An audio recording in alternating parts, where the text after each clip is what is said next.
और किसान को जो छोटा आंका जाता है, इसलिए आंका जाता है कि किसान अपने आप को खुद छोटा आंकता है। अभी आपके यहां जब मैं पिछली बार आया था, उसके पहले जब यहां पर एक भागवत हो रही थी, उसमें मुझे बुलाया गया। मेरी समझ में तब मैं पहली बार आया था। ज्ञान सिंह ने मुझसे कहा, मैं आया, आप लोगों जिस तरीके से मेरा सम्मान किया, जिस तरीके से मुझे चाहा, वैसे मैं सब पूरे देश में क्योंकि दुनिया में भी गया हूं, बहुत से देश में, गणरिया तो पूरे विश्व में रहता है। भारतवर्ष में अभी मैं कर्नाटक गया था, वहां लोगों ने बड़ा मेरा स्वागत किया।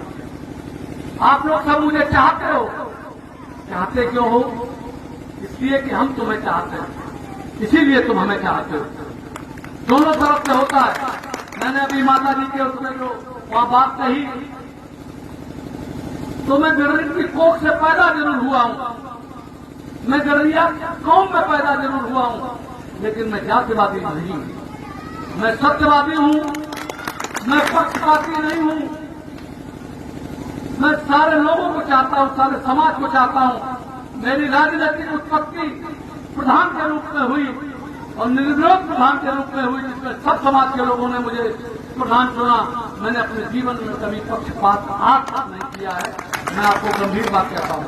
दूसरी बात एक और बता दूं कि मैंने कभी गलत किसी की मदद नहीं की, किसी अपराधी की मदद नहीं की, किसी कतली की मदद नहीं की, किसी चोर की मदद नहीं की, किसी गुंडा की मदद नहीं की। लेकिन गुंडा ने अगर गरीब आदमी को सताया तो गुंडे को बंद कराने में और उससे उसी तरीके का व्यवहार करने में सतीश पाल कभी पीछे नहीं रहे। ये बात मैं आपको कहना चाहता हूं।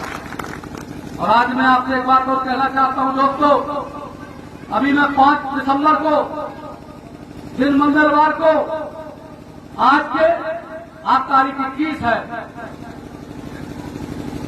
और आज के बाद 9 दिन जा रहे हैं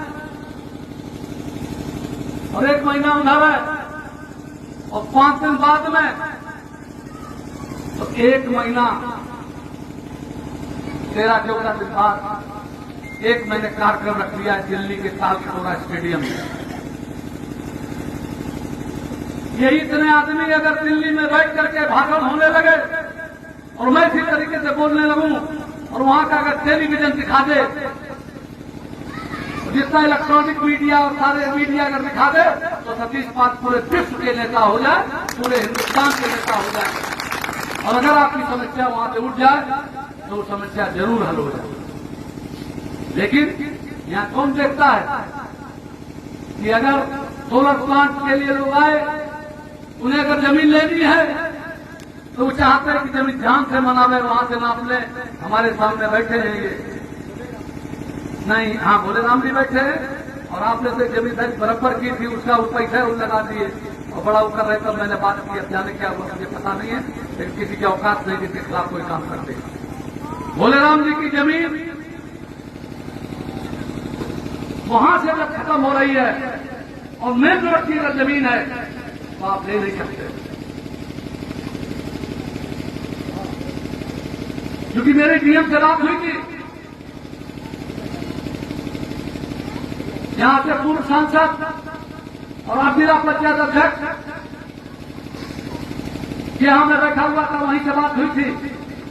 तो मैंने उनसे कहा था कि भोले राम जी की जमीन जरूर छोड़ देना, अगर जा रहे हो तो हमें जरूर बता देना। लेकिन देखे रहना, जो चुपचाप बैठ जाएगा, जो बोलेगा नहीं, वो न्याय कभी प्राप्त नहीं कर सकता। ये मुंह बोलने वाला है, उसको आप सुन रहे हो, पूरे शरीर को नहीं सुन रहे हो। हाथ चल जरूर रहा है, पैरों पर खड़े जरूर हैं, लेकिन बोल मुंह रहा है। और व्यवस्था ऐसी की गई, आपके यहां ऐसा बताया गया कि ये शरीर में ये मुंह ब्राह्मण है, ये सर ब्राह्मण है, ये हाथ क्षत्रिय है, ये वैश्य है, ये शूद्र है। मैं मान लेता हूं कि यहां है, और कहते भी है लोग, लेकिन जो बोलता है ऊपर है। हाथ चलते हैं किसी सताने के लिए नहीं है, रक्षा के लिए हैं, लेकिन लोग सताते भी हैं। जाति व्यवस्था ने इतना ज्यादा नुकसान किया है कि जो गरीब आदमी है, जो पिछड़े वर्ग का है और जो अछूत जात का है, अनुसूचित जात का है, उसके साथ जानवरों से भी बदतर व्यवहार इस समाज में हुआ है और आज भी हो रहा है।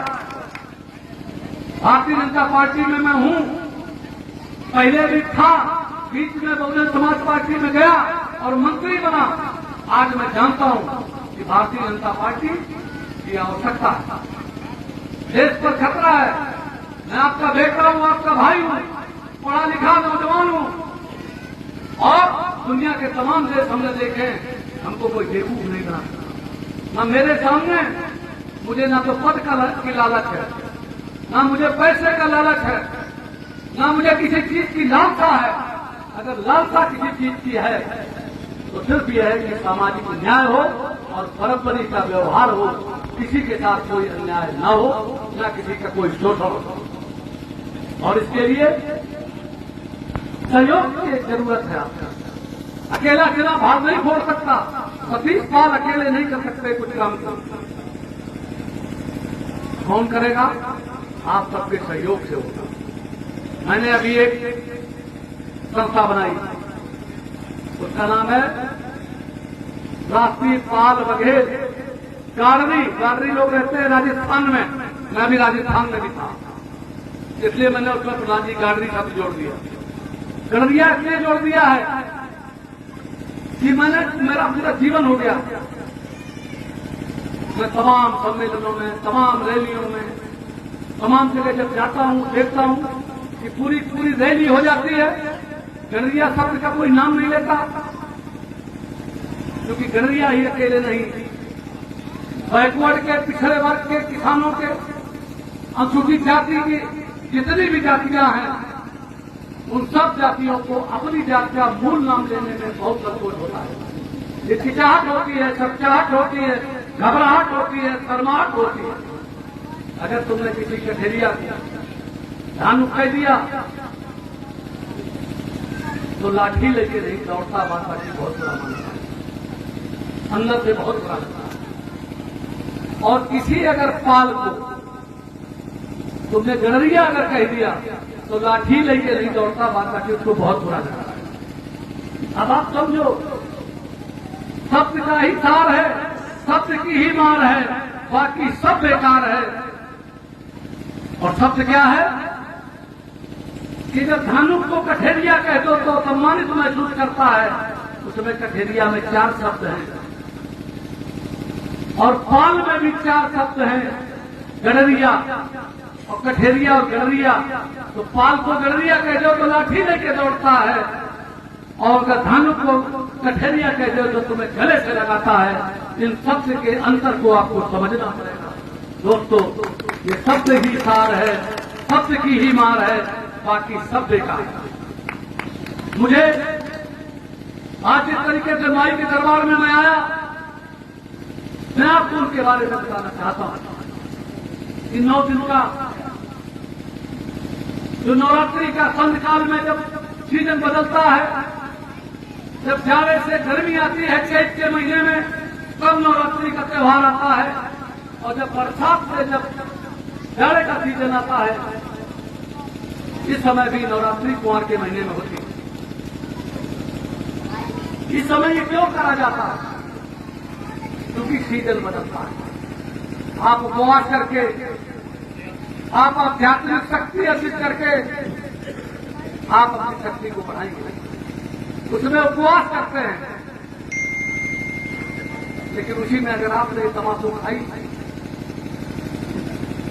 शराब पी, बीड़ी पी, इससे मिलता तो कुछ नहीं है दोस्तों, लेकिन आपका धन जाता है, आपका स्वास्थ्य खराब होता है। लेकिन आदमी अगर गुलाम नहीं होता किसी चीज का, तो सिर्फ आदत का गुलाम होता है। और खराब आदत, बुरी आदत और अच्छी आदत काहे से आती है? संगत से आती है, संस्कारों से आती है, माता पिता से आती है और सरकार से भी आती है।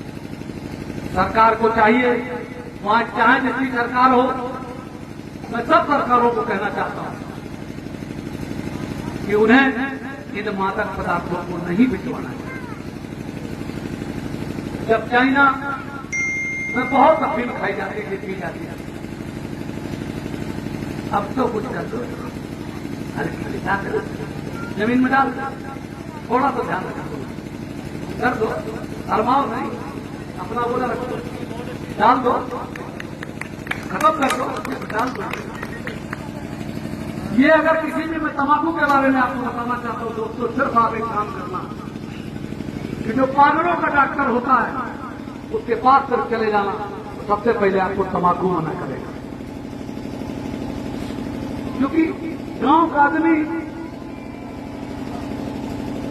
गरीब आदमी, तमाम वो आदमी, मैंने पूरी दुनिया देखी है, मुझे समाज का बहुत आप सबके आशीर्वाद से तजुर्बा है, वही लोग तंबाकू खाते हैं जिन्हें डिप्रेशन होता है, अवसाद होता है। अवसाद क्यों होता है, डिप्रेशन क्यों होता है? एक डिप्रेस क्लास कहा गया, उसको शेड्यूल क्लास के साथ डिप्रेस क्लास भी लगाया गया, क्योंकि सदियों से जो क्लास डिप्रेस हो गया वो ज्यादा नशा करते हैं, तंबाकू खाते हैं, बीड़ी पीते हैं।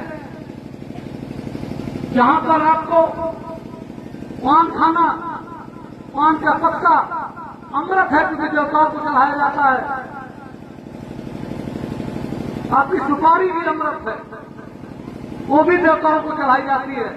लेकिन उसी के साथ दिमाग वालों ने, आपका शोषण करने वालों ने उसी के साथ तंबाकू भी मिला दिया। जब तंबाकू मिला दी तो आपको आदत पड़ गई, नहीं तो वो तभी खाना चाहिए जब वो औषधि है। जब आप भोजन करने के बाद अगर आप एक पत्ता पान का खा लेते हैं, आधा पत्ता पान का खा लेते हैं, तो वो ब्लड को साफ करता है और उसकी जो लाल अंदर जाती है उससे खाना पच जाता है। जितने भी आज की तारीख में पूजा पाठ में भोले बाबा को भांग चढ़ाई जाती है। मैंने एक सज्जन से पूछा, अमेरिका के थे, तब उन्होंने बताया कि अमेरिका में शोध हुआ है कि भांग 1000 मर्दों की दवा है, लेकिन थोड़ी बहुत है। शराब भी 14 रत्नों में से एक निकली, बड़े लोगों का वो होता था। आज की तारीख में बहुत बिक रहे हैं, स्प्रिट से बन रही है, तमाम गांवों में उतारी जाती है, वो तो छोड़ दीजिए, बहुत हालत खराब है समाज की। ये बात आप अच्छी तरीके से समझ रहे होंगे। और प्रधान जो हो गया, मैं 12 साल प्रधान रहा हूं, गांव का आदमी प्रधान जी को ठीक से बैठने नहीं देता है। जैसे आए मैं संजय भाई में प्रधान जी जरा कुछ मंगा लो, तुम तो आजकल बड़ा मान पैदा कर रहे हो। मैं दोस्तों आप सबसे कहना चाहता हूं कि जब आपका बेटा तंबाकू खाएगा तो आपको कैसा लगेगा, आपका बेटा अगर शराब पिएगा तो आपको कैसा लगेगा, और जिस दिन मरोगे उस दिन आप तंबाकू नहीं खाओगे, तंबाकू खा के नहीं उसके ऊपर लेटोगे। तो आज ही ये समझ लो कि हम मर गए, लेकिन हम कोई नशा नहीं करेंगे, तो तुम्हारा हमारी बात सुनना अच्छा रहेगा, अन्यथा आपका बेकार हो जाएगा। हमारी बात से कितने लोग सहमत हैं? हाथ उठाएं, क्या बताओ कौन तंबाकू बीड़ी कौन को छोड़ दिए? हाथ उठाओ। तुम और उठा दो, और उठाओ। अब सुनो, एक और तुमको बात बताते हैं। आप बहुत, आपके दांत बहुत खराब, आप भी खाते हो, मैं बहुत खाता, देखो मैं दांत है, मैं सारी चीजों को उसके साथ बताता हूं। उसी बीच में उठा लो, वो बीड़ी वाला है, उठा लो, बीच में उठा लो, दे दो उठा के। देखिए, अगर एक हिसाब लगा लो, अगर एक बंडल आप रोज पीते हो तो एक बंडल कितने का आता है? 10 रुपए का। तो महीने में कितने हुए? 300, और साल में हो गए बात 3600। अगर 20 साल तक पिए तो कितना रुपया हो गया, जरा बता दो।